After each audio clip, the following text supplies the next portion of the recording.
Hey, good morning again, everybody. And you've got to see me quite a few times over the last day if you've been in the room. But for those of you online, again, my name is Carl Mount. I go by the pronouns of he and him.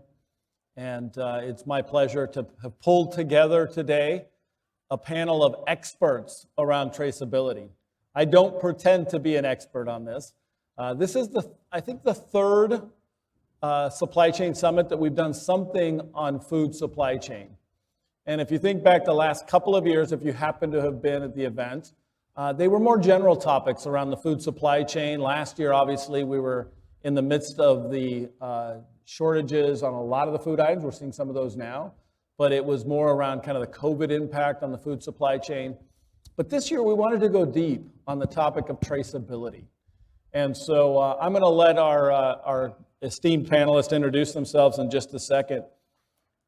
But one really quick thing is I was listening to Scott's talk just now from Google. I have to admit, most of that went over my head. But I can tell you that the food industry is using AI and ML a lot. At Starbucks, we're using it to forecast your breakfast sandwich needs every morning. But as I look at that need and use of AI versus kind of how Google and Scott were describing it, he's solving health issues, which is insane. I'm just solving your hunger pangs in the morning. So from that standpoint, a very different use of AI and ML. I'm going to pass it off to Brad, and then you'll meet Bob and Julie and Ron, and we'll get started. Brad. Good morning, everyone. I'm really excited to be here as a USC alum. It's the first time actually presenting at the college since '92. I'm in the food business. I'm one of the co-founders of Blaze Pizza. We have roughly 350 locations in 6 countries. We're in about 41 US states. And supply chain is a really big part. In fact, before we started the chain with Restaurant Zero, we had a national distribution model set up, and that was, I believe, what made us able to grow as fast as we had and to be the fastest growing chain of anything that we know of in history, with over 250 locations within the first few years.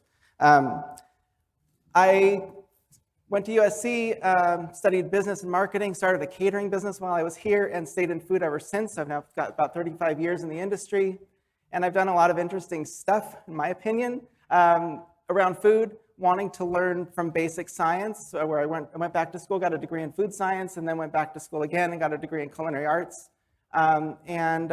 Did everything from working for the Department of Defense as a food scientist, putting food into space, working with NASA on that kind of stuff, to doing sports nutrition products for the nutraceutical industry, manufacturing products for Trader Joe's, Costco, and the like, and then for national chain restaurants, which is, again, putting all those pieces together is what fueled the idea on how to stage a business from the ground up for Blaze, which, again, allowed us to expand as fast as we had. Thank you, Brad. Could you just high level, not deep like you'll go into next, but tell us, what does transparency and traceability mean to you? So transparency and traceability meant something different to me 18 months ago than it does today.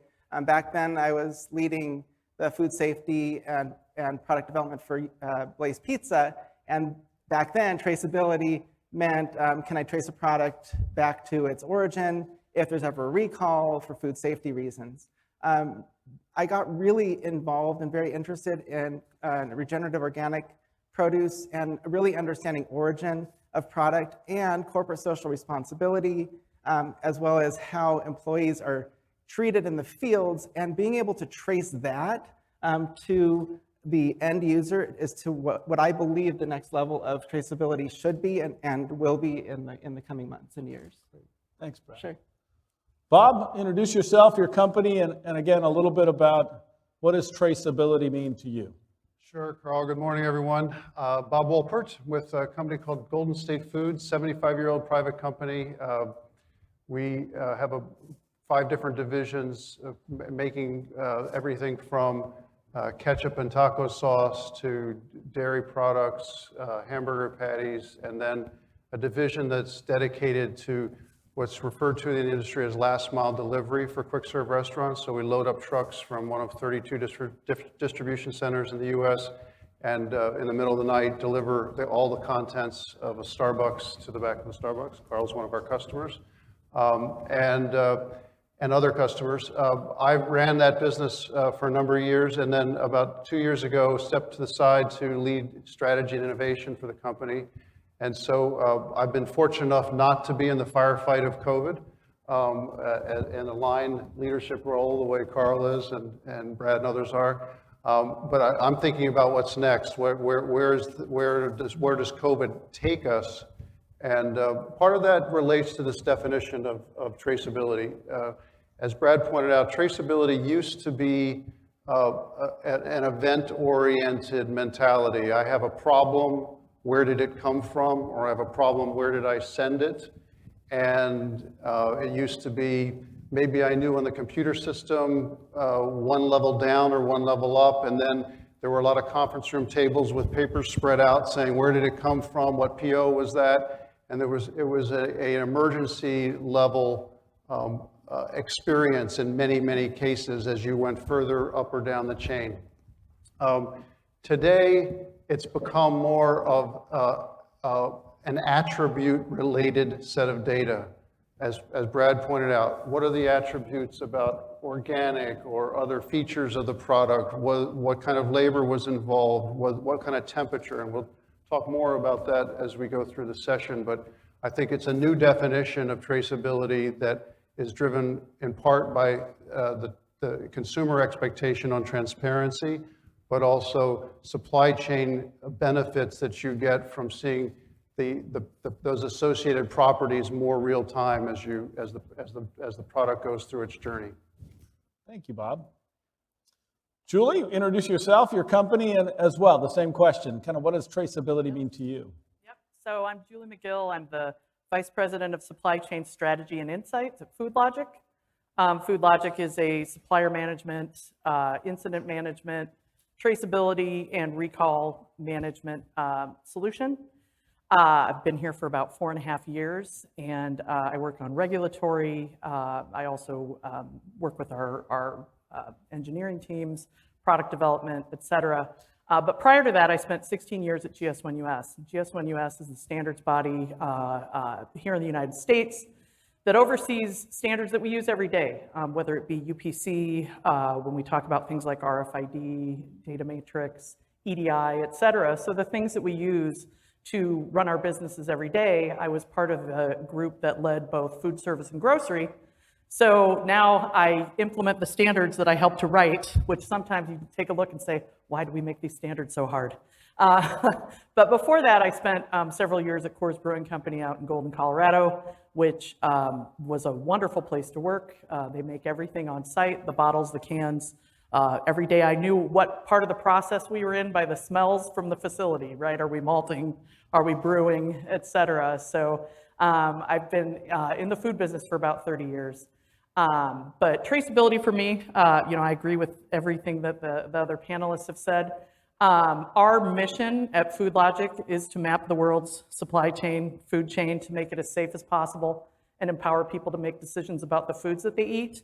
And for me, it's personal. I have a nephew who contracted E. coli at age 2. We almost lost him. Since then, he's had a kidney transplant when he was 16. He had a pancreas transplant when he was 21. And we really need to bend the curve of foodborne illness. This needs to stop, and we need to work on our supply chains to make them safer. And there's technology to do that. There's data, like Bob said, to not only track things, but to understand what's happening in our supply chains. Thanks, Julie. Your story of your nephew. A couple of years ago, I sat in a food safety seminar up in Canada, and that personal connection that has pulled people into, wanting to do something in this area became really clear at that seminar as well. So thank you for sharing that personal story. Ron, again, same question. Introduce yourself, a little bit about your company, but then also what does food traceability mean to you? So first I want to say that following Scott, he set the bar quite high. So Scott did an amazing job with his presentation talking about developments in healthcare and breakthroughs. And I just want to call out that nothing we present today on our panel is going to bring anybody's hair back like Scott's experience was. So there's nothing, it's not coming back. Look, I'm delighted to be at USC again, a university that I look back on when I was coming out of high school that never would have accepted me. So it's always reassuring to come back and present at USC and talk about the work we're doing in supply chain. So my background is relatively unique in the sense that I come out of the physical supply chain. So I think of myself as a design thinking supply chain guy, and I'll tell you why. So spent many years with Kraft Foods running supply chains in many locations, ran the global team for a while at Kraft Foods, and did that in Chicago several years ago. From there, because I was doing a lot of work in the APAC region, I joined Coles Supermarkets in Australia, running supply chain there until 2018. So spent a lot of time with a big manufacturer of food and a big retailer selling food. So I got a good chance to see both sides of the equation. And traceability was certainly a topic in both places that was quite high in importance. The other, and then subsequent to that, came back to the US to join a Danish company, which is PSQR. So PSQR is a builder of traceability software. We are often white labeled. So a lot of times, supply chain traceability platforms, food traceability platforms, many industries, we are the engine behind that. Think about it in that respect. So we build traceability that connects the nodes and the players within the supply chain. We're EPCIS based, and we'll talk more about the work we do. The other thing I just wanted to call out is when I mentioned design thinking. So I spent many years working with IDEO in Palo Alto in the food space, designing supply chain solutions in a JV with them and Kraft. And through that experience, and hopefully we'll get into it today, I've learned that it's not good enough just to build supply chain nodes. You've got to have a bigger design. And I talking to our guys recently, the panel last week on the discussion, I think we're going to talk about, in part, it's not just the technology, it's the interoperability and trust that really gets in the way sometimes of doing good traceability. So that's my bio and my story, and I'll give it back to you. Thanks, Ron.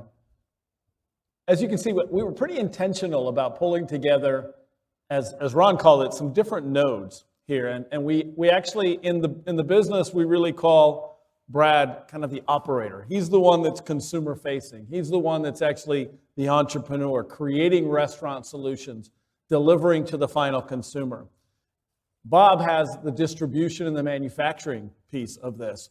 Julie and Ron, Julie certainly has been in the regulatory side, now is in more of an enabling side, an ability for companies to go to Julie and Ron and say, hey, help us with this, because we can't do it on our own necessarily.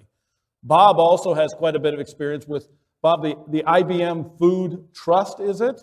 And dealing with some blockchain initiatives that IBM has been heading up with a number of players in the industry. Unfortunately, Starbucks not one of them at this point, although we can talk about that a little bit. But a really intentional need. So we certainly want to dig into your questions. But to start us off, I'm going to ask each of our panelists a deeper question, and then they'll banter a little bit, but do be thinking about questions that you have, and either put them into HOVA, or later on we'll have some mic opportunities as well. Brad, in your introduction, you started talking about your deep care for the integrity of your sourcing, far beyond just the quality of a product, but really understanding the performance. Can you dig a little bit deeper in that context? Because I think you're so passionate about that area. I'd love the team to know about that. Well, I wish everyone in the world had amazing integrity, because it would make our jobs a lot easier.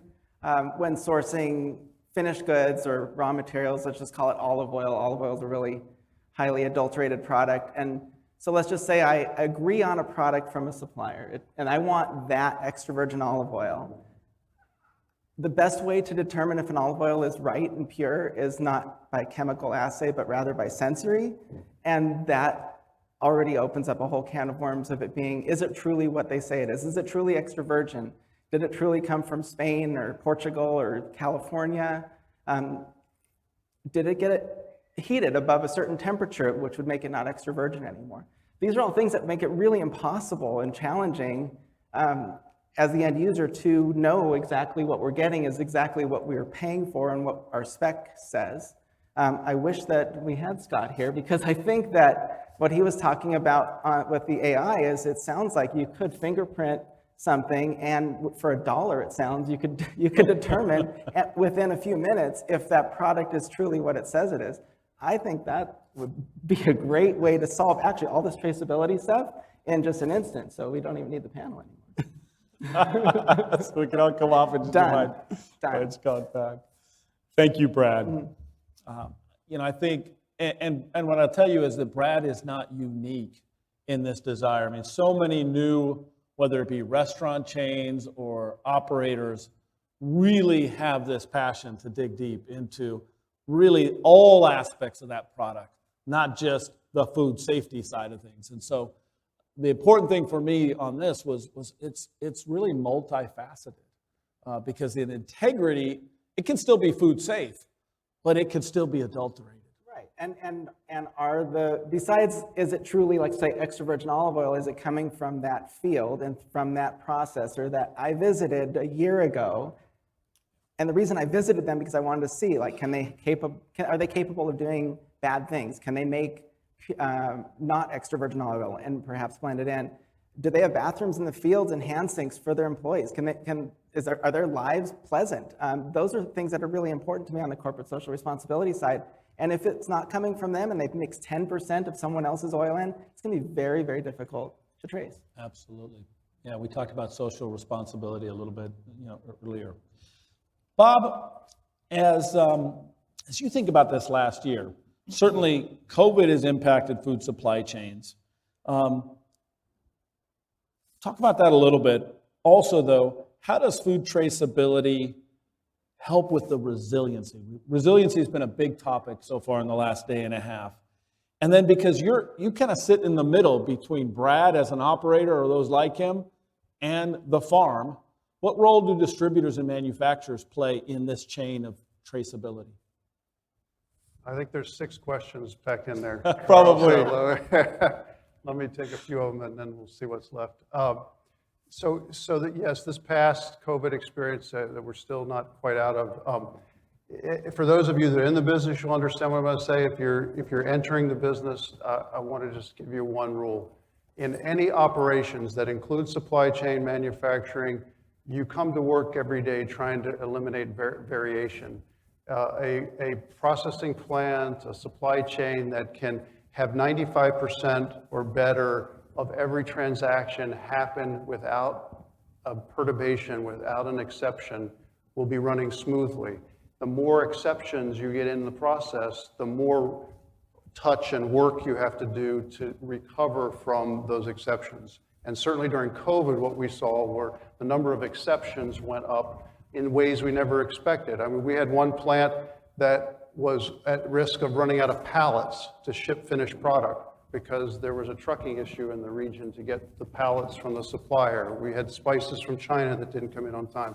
So the things that you would normally deal with were at extreme, were in place, and then you added the extreme on top of it.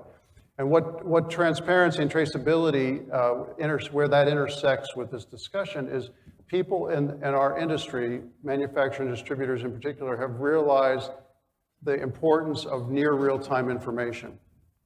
The sooner you can know that you see a problem coming, the more chance you have, the better the chance and the more time you have to react and correct. Now, obviously, you don't want to be in corrective mode all the time, but the opportunity to have rich data sets and then apply things like ML and AI to them were in flight, but the number of conversations around what can we do if we have the traceability data and it's captured more real time. I think Julie might mention some work that we're also part of where we're actually using RFID to track an item and then track it during the supply chain journey and do it in the cloud, so, and in our case, blockchain, but then that data is a rich data set for ML and AI. So there's a lot going on. And I think to jump to the end of your question, Carl, and I may have missed something in between, I think manufacturers and distributors are frequently dependent upon an ecosystem. It's hard to dictate a transformation of technology to your supply chain if around you nobody else is asking for those requirements. So I think what's happened and is happening from COVID is more and more of major brands, Starbucks, others, are saying we're going to tighten our expectations. That then cascades through the supply chain, and we're able to have increased expectations about more accurate, more real-time technology, application of technology, and even DNA and spectral analysis for food verification will be coming as we exit COVID. That will pick up.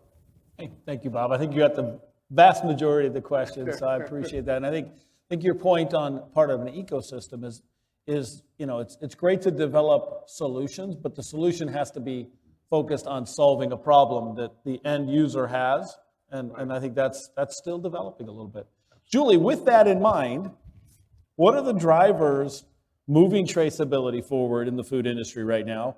What do companies need to be aware of, and how can they future-proof their organizations? Bob set me up perfectly with, a lot of the drivers to date have been either in industry associations. For example, Produce has the Produce Traceability Initiative, and that's been around for over 10 years.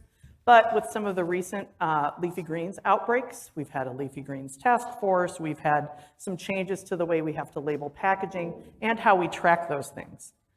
We've also had drivers like trading partners. So we've had a number of trading partners who have mandated within their own supply chains, we require that you use these different technologies, or we need you to mark your boxes in a certain way because we want to do that enhanced tracking and tracing. Well, now some of those new drivers are now regulatory.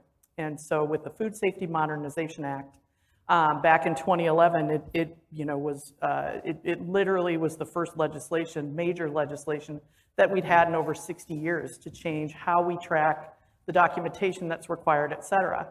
Well, building off of that, we now have the Food Safety Modernization Act in Section 204 is enhanced traceability. So that's enhanced record keeping for a set of items that are considered high risk. And this is things like leafy greens, tomatoes, soft cheeses, peanut butter, there's some seafood items on there, et cetera. And so with that proposed legislation, it's no longer those other two drivers of industry and your partners. It's going to be a regulation that if you make, hold, or move these certain products, you have to do this extended record keeping for traceability. And so happening right now, as we're in these meetings, the FDA is holding meetings right now regarding e-commerce and the B2C model of shipping foods directly to consumers, which we all know has accelerated greatly during COVID. We talked a lot about that yesterday. They're having conversations of what do we need to do to make sure that that food is safe? How do we work with the meal kit companies? How do we work with the Grubhubs and the Amazons and the Krogers, et cetera, to ensure that all these new models that have just erupted in the past 18 months are not only being, we're delivering what our consumers want, et cetera, but we're doing it in a way that ensures the same safety that they would have if they had come into the store, or if they had come into the restaurant to pick up those items. So I think it's a very interesting time right now, Carl, from the standpoint of there's been a lot of innovation, which is great because those pioneers forged a path. Now we've got regulatory coming in, and when that regulation goes into place, which is November of 2022, that's going to be a game changer for a lot of companies. So Julie, as I hear it, that companies have done some things, regulators have done some things, but they're both coming to a head a little bit. They're right all now. coming together. Yeah, Yep. And we know, as an industry, we certainly want our customers to be safe, but sometimes we do need a little bit of prodding from the regulators to get us moving. And I think that's been the case a little bit in our industry. Yeah, I think the big piece too is that on top of the regulation, they have an initiative underway. It's called the New Era of Smarter Food Safety. And they have 4 pillars. but one of the pillars is tech-enabled traceability. And I think that really speaks to, us being on this panel today. That's great. Hey, Ron, you've spent your career kind of on both sides of the fence. You were in big manufacturing, craft, retail over in Australia with Coles. So you've seen the challenge from both sides of that. Given that unique perspective, what obstacles do you see for driving traceability? How are those being addressed? And specifically, now that you're with an enabler as a software company, and how are you guys helping companies tackle that? Yeah, I think one of the hallmarks, and it has kind of a negative connotation, I'd say, is one of the hallmarks of places I've been, either in a manufacturer or a retailer, is it's sort of and somebody in Australia uses this phrase with me, a spaghetti bowl of systems. So internally, we had a whole bunch of systems, some of them homegrown, some were big enterprise software that we bought. But the reality was there was problems with connectivity and interoperability with systems internally. That's exacerbated when you think about, now how do I connect to other players within the supply chain? So, and I mentioned it earlier, and I'll just say it one more time, and I promise my panel I won't say it again, but I don't think it's the technology. I think technology exists out there to solve the problems we have.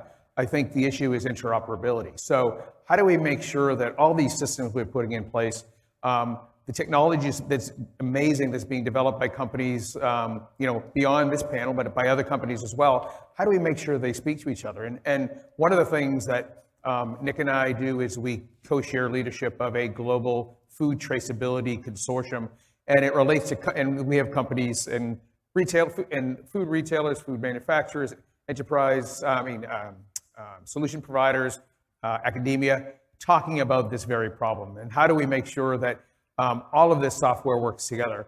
But why don't I go back, and this is like my point the other day, where I'll get a question, and then I've always got my talking points in my head, so I'm going to go right past the question sometimes and add something else to it, which I'm going to do here. So the other thing I wanted to go back to was something Brad said, which, when you asked him about, what are the drivers? I think I see it as there's a push coming from both ends. I think there's the regulatory push that's pushing companies to do more in this space. And I think, as Brad said, there's consumers that want to know the provenance of their food, where it came from, how it was made and how it got to me. So the pressure is coming from both ends. I think, and those are, that enables us to find willing partners to partner with. But I think it's that mass in the middle there that aren't feeling the regulatory pressure and aren't having consumers knocking their door down, where I think we need to ratchet up our efforts. And I applaud the FDA's efforts with FSMA 204 changes. I think that's right on. But as somebody has said to me before, it's, we were here. I think FSMA 204 will bring us to here. But I think people that are really deep in the food traceability space would really like us to go here in terms of requirements of food industries, both here and globally. So I think we've got to find a way to incent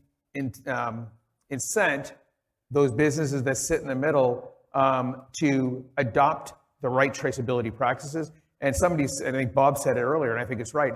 I think we need to, whether you call it resiliency or whether you call it operational excellence, we've got to find a way to make that the carrot that incents companies in the middle of that space to adopt traceability and do the right thing. Ron, I'm going to come back to a point that, the fact that you've worked not only here in the US, but recently in Australia, you're working for a European company.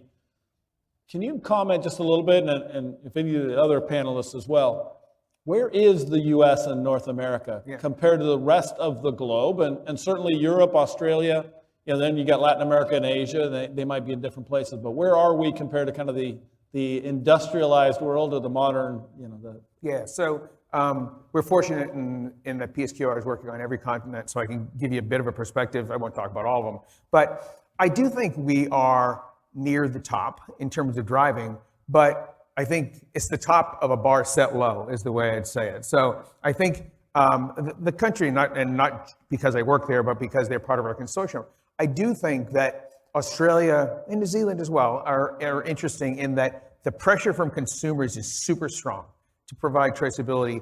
And I would say, let's see if I can articulate this correctly, but the food industry, having many years in the US of craft, and Bob, you may have a different perspective, but I found that the manufacturers, at least when I was there 8 years ago, the manufacturers held a big hammer, and I think they, with exception of perhaps with a Walmart, and I think they were driving activities. Australia is completely reversed. You got a duopoly down there historically with Coles and Woolworths, where they held all the power and they were driving the activities that were going upstream. So I think working in the middle, I think what we're trying to do is find a way to make sure we can stitch those two entities together so you got a holistic approach to supply chains.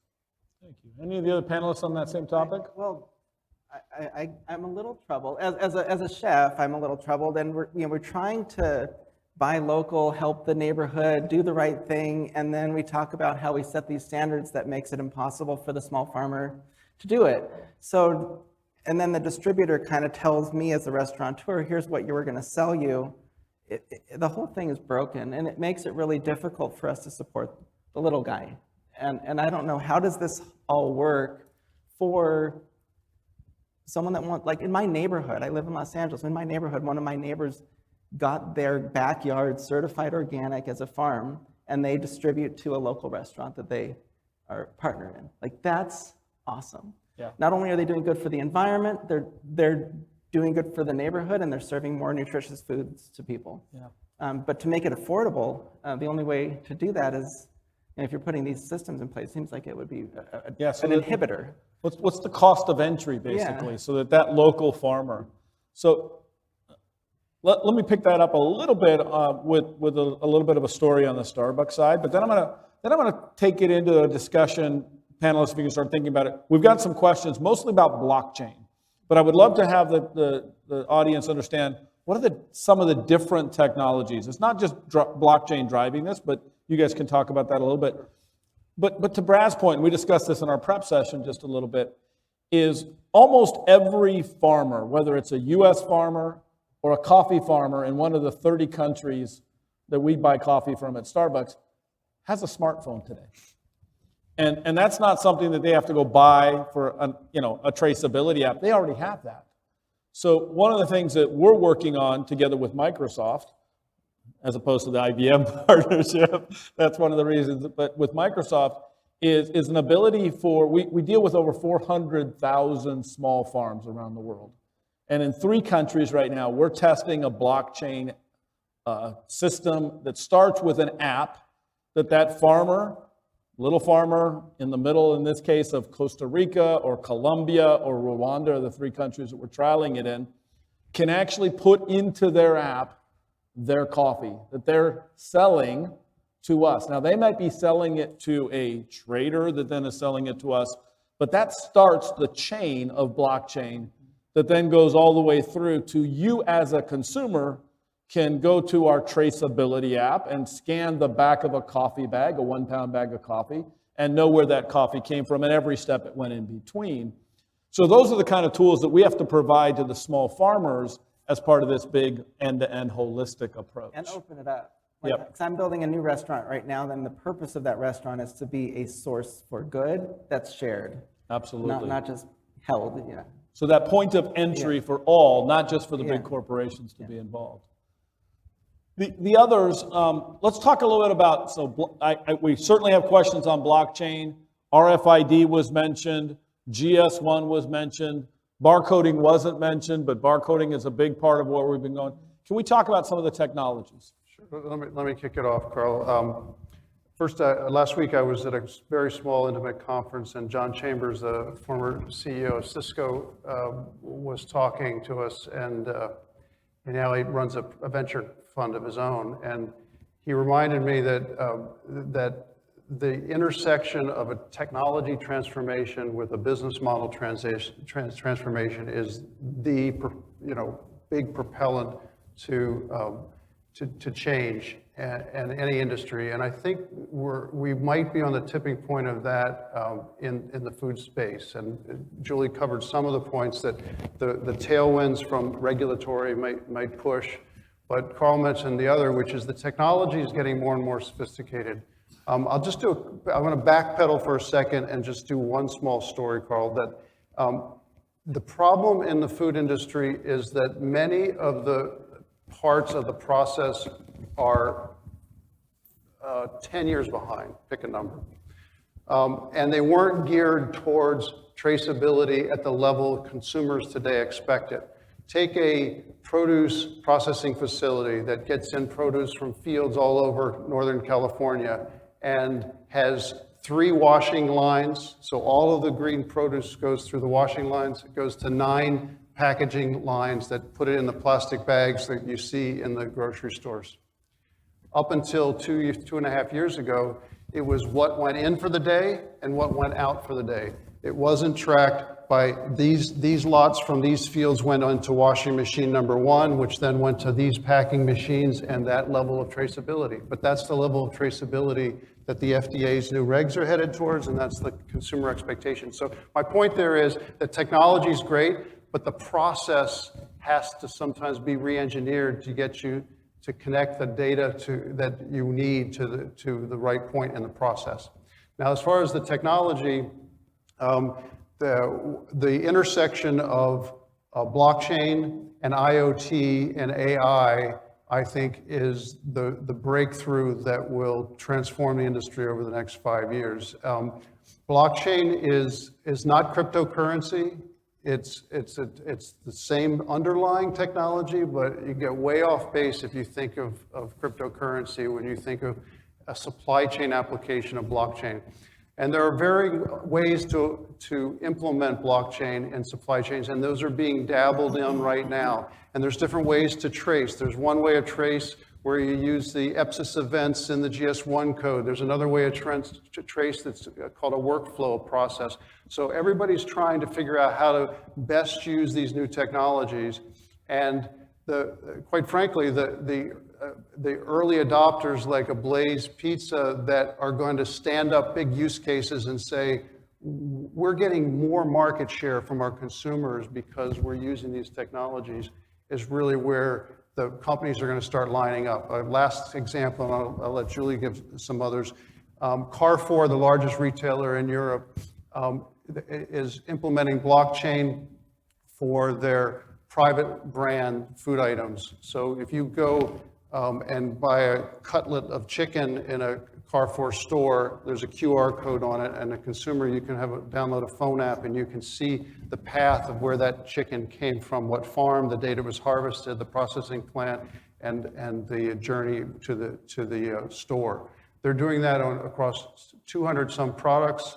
Last 2 weeks ago, I learned they're doing a private label French wine being traced, similar to the green bean initiative at Starbucks.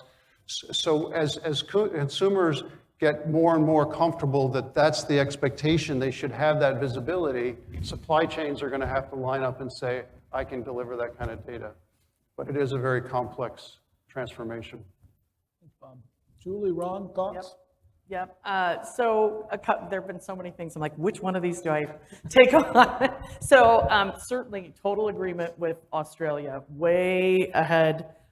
Some of the things that are happening right now, for example, in the United States, we're talking about this 2027 sunrise, where manufacturers can put a QR code or a data matrix, little square codes, on all consumer units, so that at point of sale, I have more information. I would have batch lot information. I'd know if you used your loyalty card or your credit card, what you purchased. So if there's a recall, I can contact you, which today primarily we see that at Costco or Sam's, but it's not yet at point of sale. Australia, Woolworths has already rolled that out. Like, that's something they are already doing. In the US, we've got a bigger group. We got to move folks forward. You need different types of scanners to read. You need optical scanners to read those codes. So there has to be some changes in order for everyone to do it.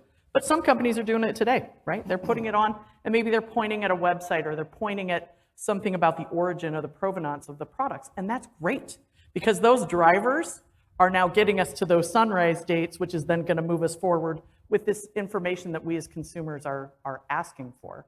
The same thing is true with packaging. So when we talk about logistics and consumer or cases and pallets of product, there are lots of different data carriers, whether it be a barcode, RFID tags, sensors, et cetera, that we're using to collect all this information. But earlier, Ron, you talked about EPCIS, and Bob, you talked about it as well, is we all need to be able to speak a language so that we can all talk to each other.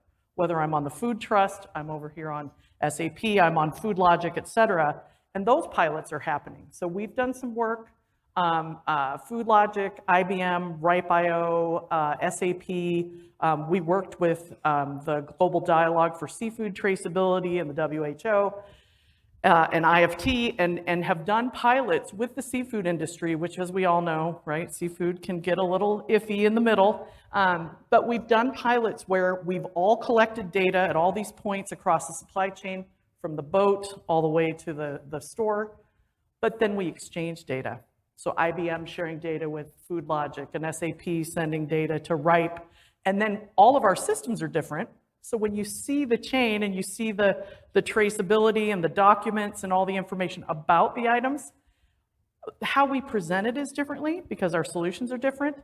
But because we had that common strand of being able to use APIs, use a common language like EPCIS, we were able to do that interoperability that you talked about, Ron. Yeah, I mean, and I think this conversation is flowing and evolving well. I think that it takes a village to deliver traceability. So there's nobody here on this panel or probably anywhere that can say traceability. I can give you everything from the time it was grown to the time it was used by a consumer in my own company. You've got to partner with other players. You've got to develop an ecosystem to deliver traceability. So, and if you look at a food supply chain, the number of nodes in that supply chain has just expanded over time. Part of it because of customization. Other reasons because they've become global supply chains, but the number of nodes is many.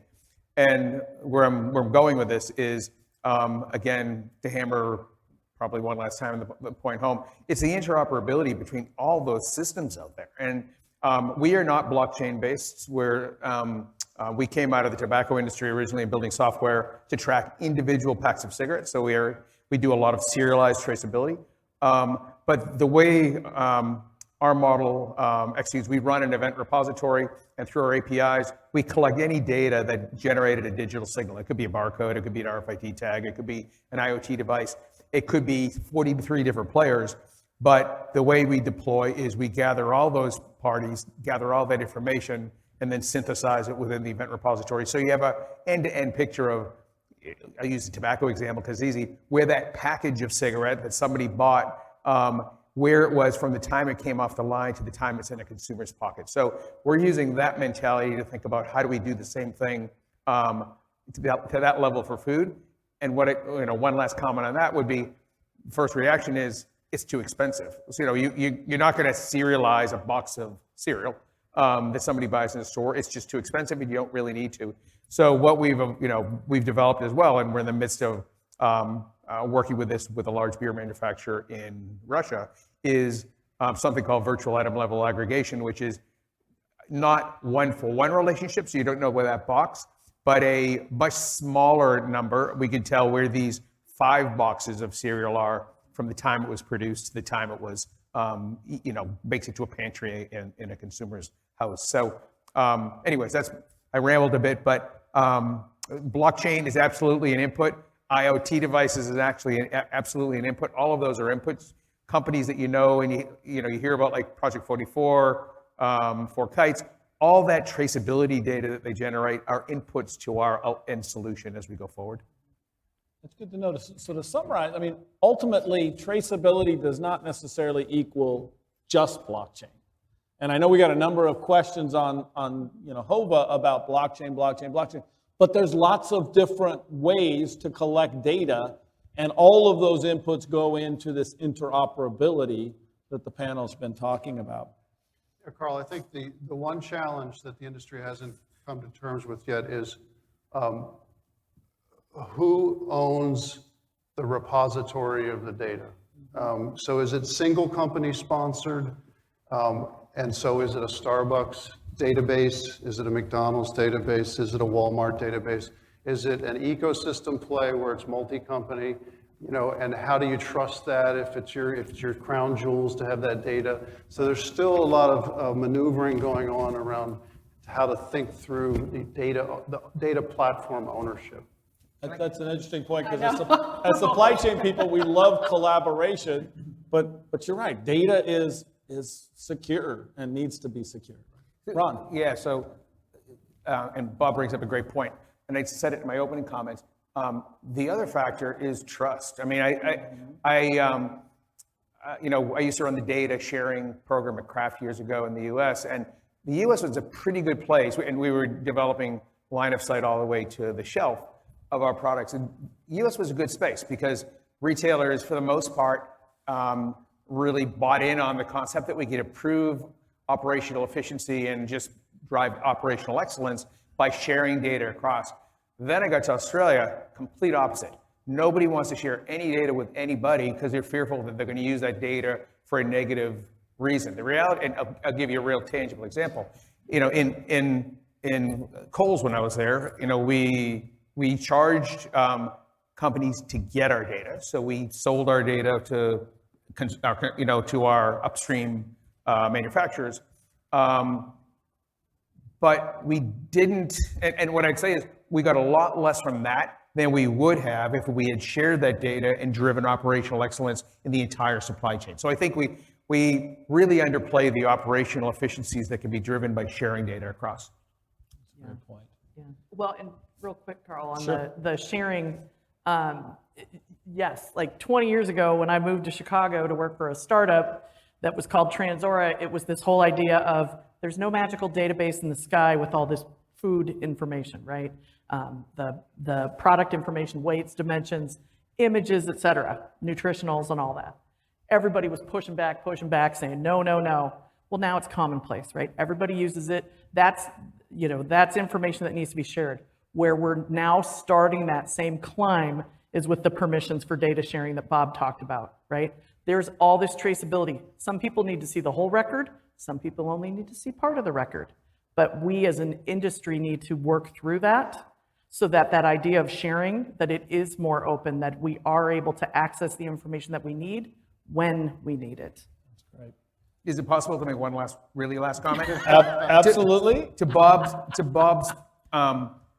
point about who owns it and who pays for it, I think that's a really big question. I think there's an even bigger question, which is if we as a society want to have guarantees that slave labor wasn't used to produce our products, and if we want to make sure that there was carbon neutral footprint in how that product gets to us, then we need to start thinking that maybe that needs to be rolled into the cost of goods sold for manufacturers and retailers. So if that's what consumers want, build it into it.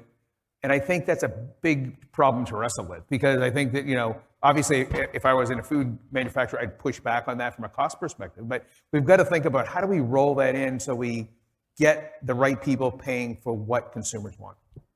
Thank you, Ron. I think we've been answering a lot of the questions that were related to the technology that were on HOVA. We got a question here that I think goes right to the brass tacks of this issue. You're a company that's actually had a recall. What's the time frame that we should expect today for definitive results on that? And have we made advancements around the actual recall of products? I'll just tell you that, let me check with the lawyers. I say that tongue in cheek, but that's one of the phenomena that we still have in play, is that even if I have the data, if somebody's corporate brand is at risk, they're going to want you to go to their chief legal counsel to say, can we expose the data, or at least am I aware that we're about to expose the data? So then I can have my communications team be prepared for media response, et cetera, et cetera. So there's this whole cascade effect on the supply chain of somebody's knocking at the door asking for data. And there is an initiative underway to figure out, under Food Safety Modernization Act 204, if the FDA is proposing that they have visibility to data on these 11 categories of food within 24 hours. Now that's in the draft regulation. What actually makes it to the final in November is to be determined.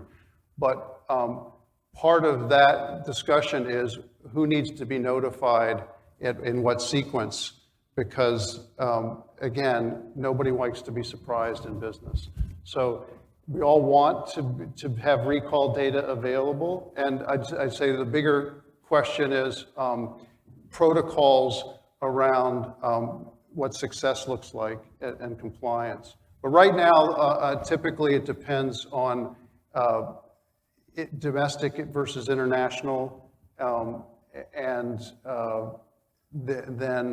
I mean, our company was involved in the horrendous Chipotle recall. We shut down a warehouse, we took everything out to trucks, we did food safety checks, et cetera. So we've been through the worst of the worst.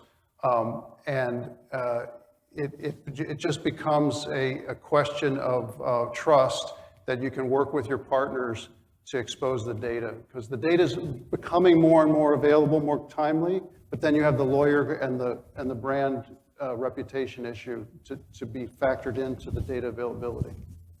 On the restaurant side, we have 350 restaurants. We have the phone numbers for the owners of those restaurants. We've got the phone numbers for the restaurants themselves, the managers, and then we have a bunch of field people that work directly with those restaurants. We also have a system that sends emails and text messages and phone calls to people through a robotic calling system. And every time we've had a recall historically, it was 1 hour. From the time that we knew about it, from the time that we sent the notice out and got photographs of the products isolated in the corner of the room, it's 1 hour. I don't think that works in a grocery scenario because you don't know who's bought the product, and that's where the challenges are going. Sure, yeah, once the consumer has the product, it's a little bit different, and that's a lot of what you hear. So the answer is, yes, it is getting better, but there are certainly different constraints, and it's not just a supply chain issue then. You have to bring in your business partners. Hey, Brad, this is a question that's right to you, and it really deals with your comment before around local part-time growers, small growers, and there's a big piece of that for farm to fork, but there's a big piece on sustainability there and things like that. So what needs to be done to encourage that, and not only this piece to access to necessarily being able to give them the technology, but what other things do you think on that? Well, distribution, supply chain, this is a big piece of it. And getting the cost down is another piece of that. And I think by increasing demand for those types of products would decrease the cost, by getting more people interested in doing that sort of local farming.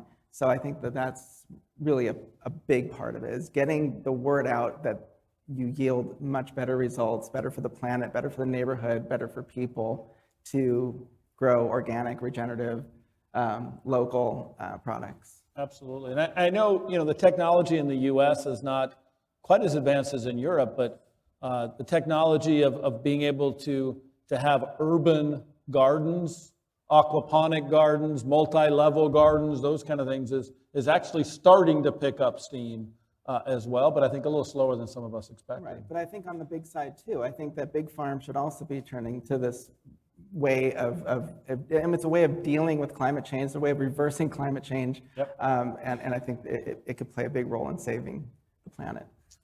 Carl, the challenge is mixed, because certain food items, take a salad bowl, certain items can be grown very easily, and vertical farming and hydroponics is one way of doing that. But then you get to the bulkier, higher volume items, and you can't grow it in the same environment. So now you've got two supply chain decisions, you've got a branding and marketing decision. Can you really say that all this was handled in a certain way when a piece of it wasn't? And then traceability becomes an absolute nightmare. At my new restaurant, I have at least 9 suppliers, and I haven't even opened yet. So it's very complicated. It's complex. Very complex. This next question is kind of related to the convergence of cold chain and traceability. So I'm not sure who's best for this, maybe Julie, maybe Ron, but that interoperability of temperature monitoring, which is a food safety item, along with the traceability. How is that becoming either a thing in the industry, or is it already there? Right, you want to start? You go. I spoke last. You go. So there's certainly a lot of innovation, and there's a lot of use, and where it's used varies, right? So is it the whole truck? Is it the pallet? Is it every box? Is it every bag? And that's dependent on what the product is. Some folks are rolling that into other things like RFID. I have passive versus active tags. They're sending information. I'm collecting information. What information do I need? And there have been discussions from like a global standards standpoint of, for example, with EPCIS, we're gathering all this data for traceability, but we've had long conversations with all these experts who know how all this stuff works of what points do I pick up when I'm talking about temperature control or humidity or et cetera, and where would I insert that in the data? Because certainly you don't need every single ping, ping, ping, right, of all the entire trip, but where is it where there is variance or where there is compliance, et cetera. So we're seeing a lot of interesting use. People want that data, right? The collection's there, they want that information. We're also seeing, I was on a panel recently with a provider who, I couldn't believe how impossibly tiny their RFID chips were. And it was just amazing from where we came 10 years ago to where we are today. And I think that innovation is going to continue because just because of the nature of our supply chains. We need to control some of these things, and the innovators are out there creating solutions for us. Thank you. I would comment on that temperature is just, it was mentioned by Bob and a few others, is an IoT input into this. Right. And so temperature monitoring is something that's been around for a long time, but carrying that temperature monitoring together with the actual SKUs that are on that, in that bundle of products.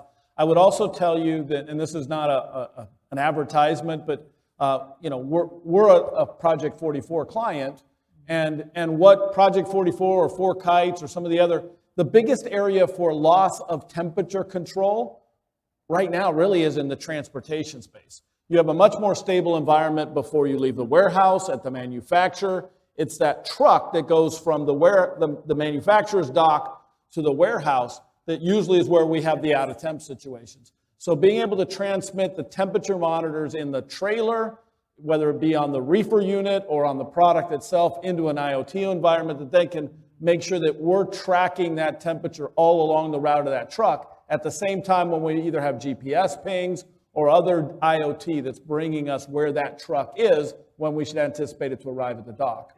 If I were to think out loud, and I don't know if I'm allowed to think on the panel or just Absolutely, speak from things that I know. no. But this brings up Please. something, I mean, back to the technology pieces. Why do you have to discard and destroy a perfectly good food item if it's been out of temperature and in the danger zone? Unless it's harboring something pathogenic. Why can't we detect that at the store level and forget about measuring temperature? Who cares? And just look at the product. Is it safe? Does it smell good? Is the texture good? Let's use it. That's an interesting point. It's the food safety. It would save a lot of money and a lot of wasted food. Versus Food waste is huge in this country. It's a way to solve that. I have But perspective. it revolves around scale, because as you get larger and larger, you have to set rules so that you get uniform performance on food safety. And a head of lettuce that's transported at 34 degrees from post-field all the way to retail has twice the shelf life as a head of lettuce that's transported at 39 degrees. And as you can take that example across a lot of food categories. And so, to your point, you can waste less by having good monitoring systems and have the performance in the lower band of the acceptable range and get better, fresher product. Yeah. It will be a discussion that many people continue to have, because there is a food waste question. We're not going to be able to answer it, but waste is a big issue in our industry, certainly. I have one comment on waste, and it's, I don't know if it's controversial or not, but I think a big contributor to food waste is just the food waste policies we have within the food industry. So, it is easier in some cases for manufacturers, retailers, and maybe not Golden State, but it's easier to destroy it or dump it than it is to manage that and get it to the right store to sell aged product. So, and my data point would be, talk to a big retailer on the East Coast about traceability and say, hey, we can reduce damage or an out-of-date product by 50%. And then the immediate response is, well, then I'm not going to get my $5 million in swallow allowance. No. I don't want to manage waste. Just let me continue to work the way we are. So I think there's a fundamental problem with the way food waste is managed in the industry. Yeah, as a retailer, we think about, in this situation, there's a difference between quality and food safety. Yeah. Food safety is about, am I going to keep my consumer safe? Will they get sick?